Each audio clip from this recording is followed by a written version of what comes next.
Exodus chapter 22, verses 18 through 20, New Revised Standard Version. You shall not permit a female sorcerer to live.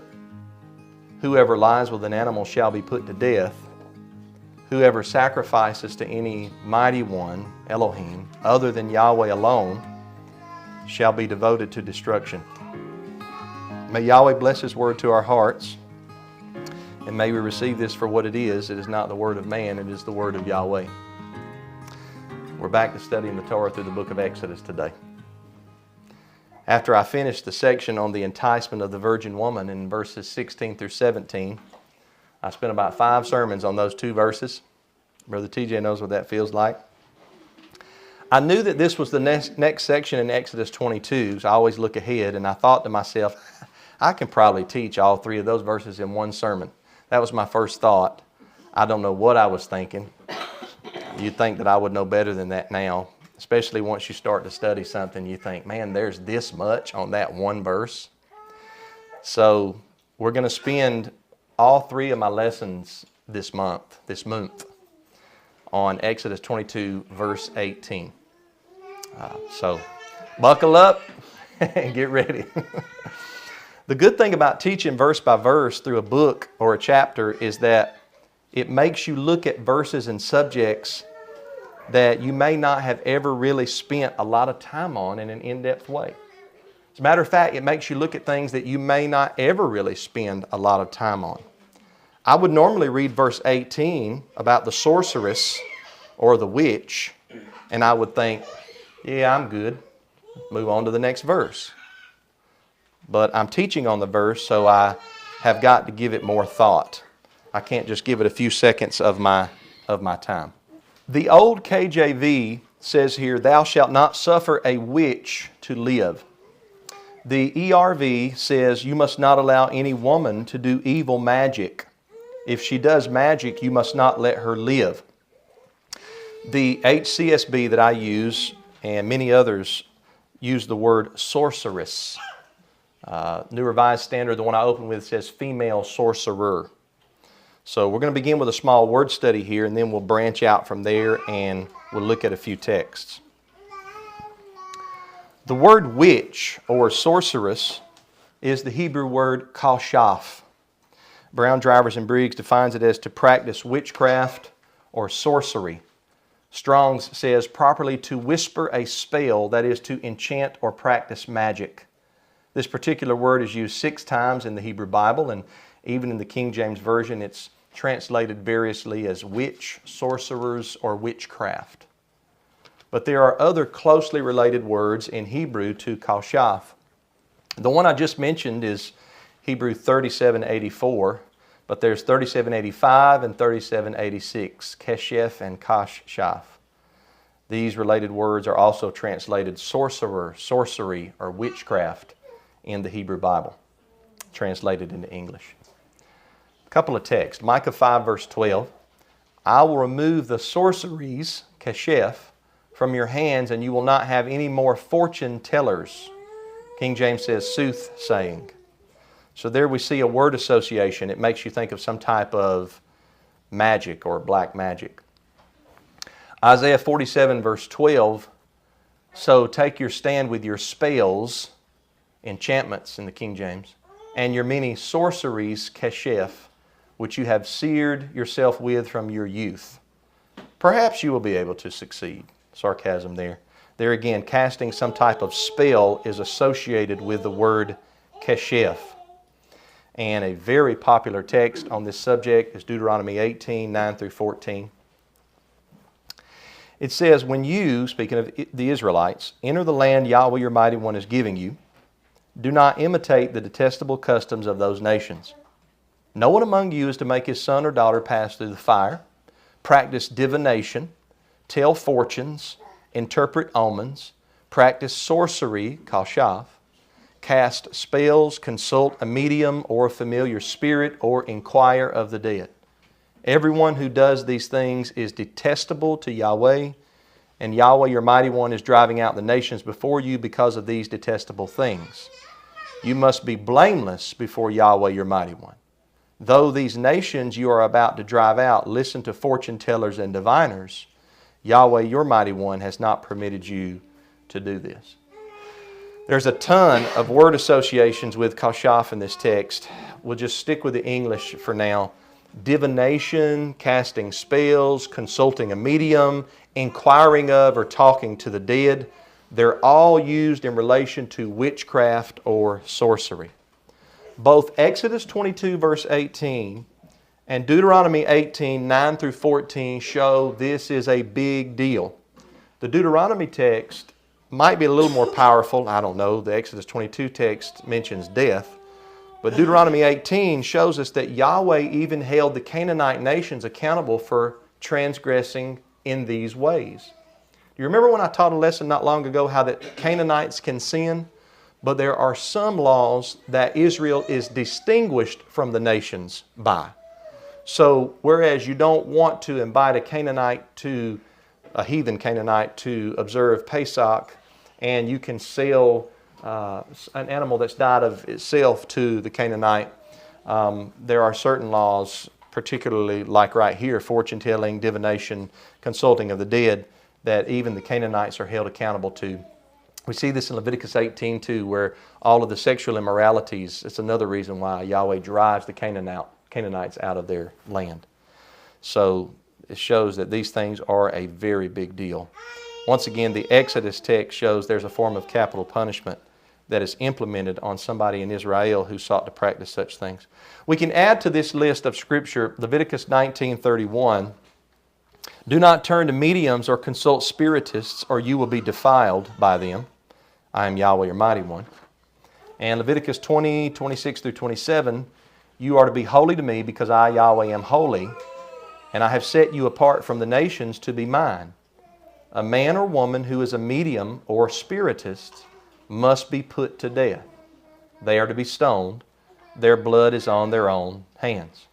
I want you to notice here in Leviticus 20, it doesn't just specify a female sorcerer, as mentioned in Exodus 22:18. Commentators discuss why Exodus specifies a female sorcerer, and most say that it is because women were more prominent in the area of witchcraft in the ancient Near East. And then we ask ourselves, why? Why were women more prominent? Well, a lot of the commentators say that the female was more connected to the spiritual and to nature. And maybe that's why she is pointed out as a female sorcerer in Exodus 22:18. On Leviticus 19:31, in the IVP Bible Background Commentary, it says this: the practitioners of spiritism and sorcery are condemned because of their association with Canaanite religion and because their art attempted to circumvent Yahweh by seeking knowledge and power from spirits. They represented a form of popular religion that was closer to the folk practice of the common people and served as a form of shadow religion for many. Sometimes because of its association with divination, their rituals and methods stood in direct opposition to official religion or as an alternative to be used in times of desperation. I want you to notice here the main reason all of these practices are condemned, the ones that we went over thus far. It is because these practices bypass the source of power, help, strength, and information. What is the source? Yahweh. These practices bypass Yahweh. Instead of asking Yahweh for help, you try to talk to a dead person. Instead of seeking Yahweh for strength, you attempt to manipulate His created elements in the heavens and the earth. Instead of asking Yahweh for information and guidance, you go to the stars or attempt to conjure an evil spirit. These practices are essentially then violations of the first of the Ten Commandments. Do not have another Elohim or Mighty One before or besides me. Here's a quote under the heading Magic in the Encyclopedic Dictionary of the Bible, pages 417 to 418. Listen to this carefully. Magic as such is entirely foreign to Yahwehism, according to which everything in nature and in man is created, governed and dominated by the omnipotent will of God, before whom man is but dust and ashes, and on whom man is completely dependent. The Israelites thus knew the difference between what was done by the power of man and what was wrought by God. Therefore, such actions as those performed by Moses, Joshua, Elijah, and Elisha must not be regarded as magic, however much they may resemble it. End of that quote there. When we look at the things that the great prophets and the holy men of Yahweh did or performed, they often look awfully close to the practices condemned in texts like Exodus 22:18 and Deuteronomy 18:9 through 14. The difference is the prophets were not attempting to bypass Yahweh in their signs, wonders, and miracles. They did not seek out another spirit, a rock, a dead person. They did divine, but they divined by the direct power and command of Almighty Yahweh. And we're going to get a little deep here today. Stay with me. Don't jump off the ship, okay? Look at Exodus 4 with me for a second. In Exodus 4, verses 2 through 5, Yahweh asks Moshe, "What is that in your hand?" "A staff," he replied. Then he said, "Throw it on the ground." He threw it on the ground and it became a snake. Moshe ran from it, but Yahweh told him, "Stretch out your hand and grab it by the tail." I'm glad I'm not the only one afraid of snakes. Prophet Moshe was too. "Stretch out your hand and grab it by the tail." So he stretched out his hand and caught it, and it became a staff in his hand. "This will take place," this is Yahweh speaking, "so they will believe that Yahweh, the Mighty One of their fathers, has appeared to you." That looks a lot like magic, doesn't it? It's not the magic that's condemned in the Torah. It's a sign or a wonder that flows through a person because the Almighty has placed His authority in that person. And here, it's not just Yahweh and Moshe, it is also a staff. Moshe is commissioned to perform a wonder with a particular object from nature, but it is allowed because Yahweh commands it. So Moshe is deriving his power and authority from Yahweh. He's not bypassing Yahweh and going to demonic spirits or going to something in nature directly apart from the Creator. That's the difference. You tracking with me? In Exodus 4:17, Yahweh tells Moshe, "Take this staff in your hand." I should have brought my staff. "Take this staff in your hand that you will perform signs and wonders with." Again, the signs and the wonders were performed by Yahweh through Moshe, but also then through the staff. That's what the text says. IVP Bible Background Commentary again says here on this, Moshe's staff becomes the symbol of God's power and presence with Moshe. It is carefully distinguished from instruments of magic in that Moshe never uses it in connection with incantations or words of power. It is not used to manipulate God, so except in one unfortunate incident, Numbers 20, Moshe does not wield it but only employs it as instructed. In the Mishnah, which is the written record of oral law or oral tradition, there's many sayings, arguments, counter-arguments, commentary on the written Torah in the Mishnah. It dates back to about 200 to 300 AD, so it's a long time ago. I'm not saying I agree with everything that's written in the Mishnah and the oral law, but this is quite interesting here. There is some talk in a text called Pirkei Avot that states that Moshe's staff was created along with 9 other wondrous things by the Almighty on the 6th day of the week, just prior to the first 7th day Sabbath. And this has been believed for literally almost at least 2,000 years, probably longer. There is a midrash called Pirkei di Rabbi Eleazar about the staff that says that the staff was believed to either be made of one of two things. Either sapphire stone or a piece of wood or a branch from the tree of knowledge of good and evil. Yahweh first gave the staff to Adam, it is said. Adam passed it to Enoch, Enoch to Noah, Noah to Shem, Shem to Abraham, Isaac, Jacob, and Joseph. Remember, Joseph spent a lot of time in Egypt. At that time, the Egyptians stole the staff from Joseph and placed it in the palace of Pharaoh. But there was a man named Jethro, who later became Moshe's father-in-law. And at one point in his life, Jethro was a worker for Pharaoh in Egypt. And he saw the staff there in Pharaoh's palace. And he saw two things carved on the staff. One was the Tetragrammaton. The other was an acronym or pictures that depicted 10 plagues.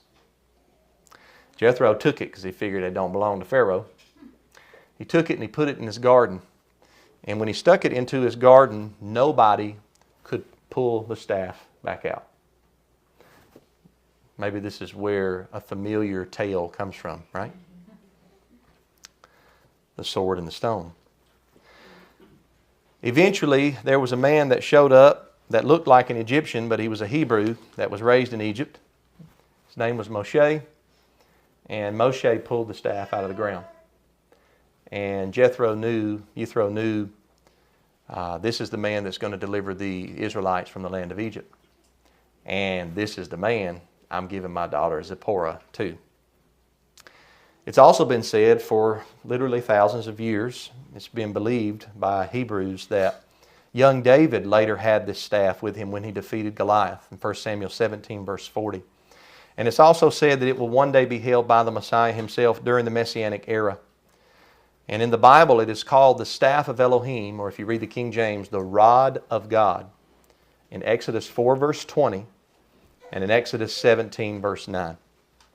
Now, it is interesting to note that in the account of Numbers 20, as Moshe holds the staff, Yahweh tells Moshe, I want you to speak to the rock so that water can come forth out of the rock. Moshe is frustrated with the complaining of the Israelites over and over and over, and probably out of frustration, instead of speaking to the rock, he strikes it twice with his staff. So he disobeys Yahweh. It's such a disobedience that Yahweh doesn't let him go into the promised land because of this, because he didn't sanctify Yahweh in the eyes of the Israelites. But water still comes out of the rock. And this is because it is believed that the staff itself possessed power. Power that could be wielded independently of Yahweh, but should not be wielded independently of Yahweh. Told you we was going to get deep today, right? With all this in mind, look at Exodus 7, 8 through 12. Yahweh said to Moshe and Aaron, when Pharaoh tells you perform a miracle, tell Aaron, take your staff and throw it down before Pharaoh. It will become a serpent. So Moshe and Aaron went in to Pharaoh and did just as Yahweh had commanded. Aaron threw down his staff before Pharaoh and his officials, and it became a serpent. Let's stop right there for a second. It's interesting here that the Hebrew word for serpent is not the common word for serpent, nachash. It is the word tanin or tanim, if I'm pronouncing that correctly. It's used about 23 times in the Hebrew Bible. In the King James Version, it's only translated as snake or serpent in this text. Everywhere else, it's either translated as a whale or a dragon. Some commentators believe that when Moshe and Aaron threw down the staff, that it turned into a crocodile or an alligator, and that would be a better translation of the Hebrew word tanin. Serpent is not necessarily thrown out altogether, but the Young's literal translation of the Bible translates it as monster, and the literal standard version translates it as dragon. So maybe it didn't turn into a snake, maybe it was some kind of overwhelming animal, sea creature, or something. Picking it back up in verse 11. But then Pharaoh called the wise men and the sorcerers, kashaf, the magicians of Egypt. And they also did the same thing by their occult practices.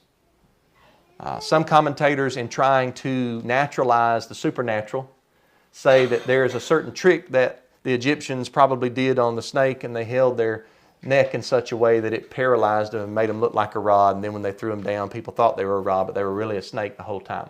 That's not what the text says, but some people try to explain away the supernatural because they don't want to have any belief in the supernatural. The text says that they did the exact same thing and that they did it by their occult practices, and that is because all deities, all Elohim have some level of power. The Egyptians didn't serve Yahweh, but they did serve other mighty ones. Verse 12, each one threw down his staff, and it became a serpent or a crocodile. But Aaron's staff swallowed their staffs. So whatever the animal was, the one from Moshe and Aaron swallowed the one from the Egyptian sorcerers. So I found this picture this week where Moshe and Aaron's talking. Moses, is it just me or is your staff fatter this morning? Earlier it ate up the other serpent there, as is depicted here. One might think that this is Aaron's staff and not Moshe's, but I'm not going to go over this. But you can, in your study time, if you look at Exodus 17 verse 5, it shows that this is the same staff that was used here. Also, it was used to strike the Nile River. It was used in the smiting of the rock, and it was used in the battle of Amalek. Here in Exodus 7, 8 through 12, we have, catch this now, this is important. We have the exact same action performed by the prophets of Yahweh and the magicians of Egypt. Exact same action. One act is approved by Yahweh. The other act is forbidden as witchcraft. The Egyptian sorcerers were bypassing the true power of Yahweh and doing their sign or wonder through another Elohim or an evil spirit. They had power, once again, because all the Elohim in heaven or on earth have some level of power. The ultimate power, the Most High, the Almighty, is Yahweh, the Mighty One of the Hebrews. But the other gods, the other divine beings, possess a level of authority and power. And they are allowed to do their bidding on the earth as far as Yahweh allows. Yahweh showed His authority here at the end when Moshe and Aaron's staff / serpent swallowed whole the staff serpent of the Egyptian magicians. Exodus chapter 14, verses 15 through 16 and verse 21. Yahweh said to Moshe, "Why are you crying out to me? Tell the Israelites to break camp. As for you, lift up your staff, stretch out your hand over the sea, and divide it so that the Israelites can go through the sea on dry ground." Then Moshe stretched out his hand over the sea. Remember, stretching out his hand means the staff, in verse 16. Yahweh drove the sea back with a powerful east wind all that night and turned the sea into dry land so the waters were divided. Now, we know that Yahweh is the one that did this, but the people didn't see Yahweh. They saw Prophet Moshe. Moshe Rabbeinu, as he's called by the Hebrews. Yahweh could have done this all by Himself. He didn't have to use Moshe, but He chose to work through a man named Moshe. Yahweh could have just zapped the Israelites out of Egypt and set them into the Promised Land if He wanted to, but He didn't. He chose to use a man. Let my people go. What a sight it was for the people of Israel to see this around 80-year-old man standing there with outstretched arms over that sea, holding up the staff and watching the waters split in two like a wall on the left and a wall on the right. It was so great that Exodus 14:31 says, when Israel saw the great power that Yahweh used against the Egyptians, the people feared Yahweh and believed in Him and in His servant Moshe. Amen. They didn't just believe or aman Yahweh. They also believed or aman Moshe. Believing in Moshe was not a rival to Yahweh. It wasn't idolatry because Yahweh sent the prophet. Moshe was as Yahweh in a flesh body on the earth. And it is not because Moshe was Yahweh. But prophet means you stand in the place of Yahweh. Yahweh has given a man that much authority that He used him and, may I say, the good magic staff to split the waters in two. Going back to that quote from the Encyclopedic Dictionary of the Bible, it says, "The Israelites thus knew the difference between what was done by the power of man and what was wrought by God. Therefore, such actions as those performed by Moshe must not be regarded as magic, however much they may resemble it." Now, after this statement in the dictionary here, it lists 3 scriptures. Exodus 17:5, Exodus 17, 8 through 13, and Exodus 15, 22 through 25. I'll go over them quickly. In 17:5, Yahweh instructs Moshe to hit a rock with his staff, and water will come out of the rock. That's not normal. That's a miracle. That's a sign. It resembles what people do by the occult. In 17, 8 through 13, Israel only prevailed in battle against the Amalekites when Moshe had his hands raised with the staff in them. When Moshe's hands would go down, Israel would begin to lose. When Moshe's hands were up, they would win. He got tired though, and so there were two men, Aaron and Hur, who helped hold up his hands so that Israel would defeat the Amalekites. And then in Exodus 15, 22 through 25, there's no staff miracle here, but there was some bitter waters at a location that Israel had camped. They named the place Marah. And Yahweh told Moshe, in order to make the water sweet, cut this particular tree down and throw it in the water and it'll turn sweet. And that's exactly what happened. There again, could Yahweh just have made the water sweet? Yeah.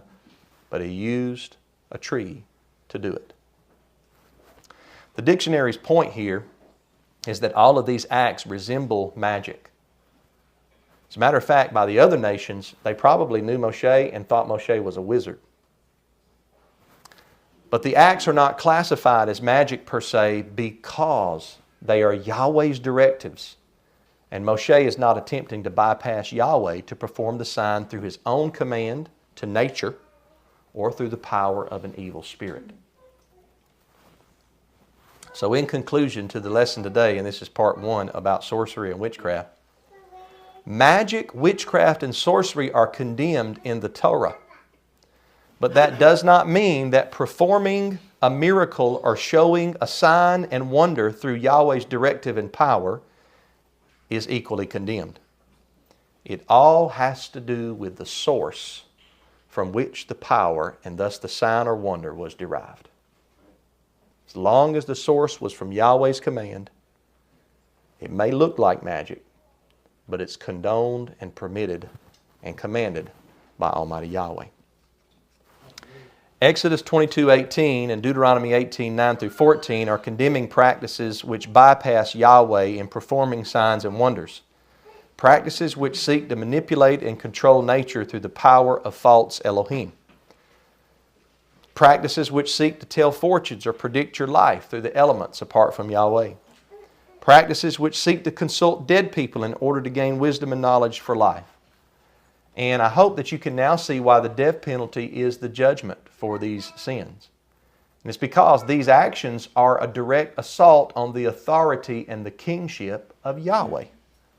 Do not have other Elohim besides me. And that's what any witch, female sorcerer, male wizard, necromancer, medium, spiritist is doing, is bypassing the source of power and trying to manipulate the elements on the earth, and sometimes doing so through evil spirits or power that they think is their own. Now, I don't have this in my notes. I'm going to end with this, and it's because I just saw this part today. If you have your Bible, turn to Deuteronomy 18, and we'll end with this. If you read and study the Bible long enough, you'll have things happen to you in your studies every year. Things that you missed, glanced over, never noticed before, until you really get in there and read them over and over and over and over again. When you spend time with a text, the text begins to blossom like a beautiful flower in the spring. And that's what this text did for me today.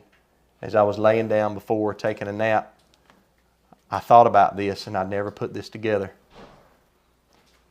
But I want to read Deuteronomy 18 beginning at verse 9 again. Follow carefully or listen carefully. When you enter the land Yahweh your mighty one is giving you, do not imitate the detestable customs of those nations. No one among you is to make his son or daughter pass through the fire. Practice divination, tell fortunes, interpret omens, practice sorcery, cast spells, consult a medium or a familiar spirit, or inquire of the dead. Everyone who does these things is detestable to Yahweh, and Yahweh your mighty one is driving out the nations before you because of these detestable things. You must be blameless before Yahweh your mighty one. Though these nations you are about to drive out listen to fortune tellers and diviners, Yahweh your mighty one has not permitted you to do this. Verse 15. Yahweh your mighty one will raise up for you a prophet like me from among your own brothers. You must listen to him.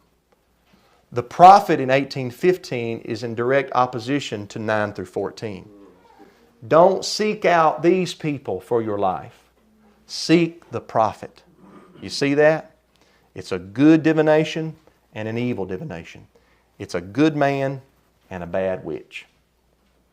I saw that today and a tear came to my eye because I'm just amazed at what Yahweh will show us when we slow down and study His Word. More on this next week. But for now, this book of the law shall not depart from your mouth, but you shall think on it day and night. Be careful to do what Yah tells you to do so that you will have good success. Don't turn to the right, don't turn to the left, but stay on the narrow path. Be careful to do what Yah tells you to do so that you will have good success. I love everybody. Most importantly, Yahweh loves you. Hope that you're edified by the lesson today. We're going to talk more next week about the Urim and the Thummim and the prophets. And then on the third lesson this week, we're going to go through 1 Samuel 28 about the witch of Endor. So it's not things I would normally teach about. Somebody told me just in time for Halloween, right? I didn't plan it out that way. I don't celebrate Halloween, never have. Not going to start. But I do believe in Yahweh's prophets and in Yahweh's methods. So praise Yahweh, Brother TJ.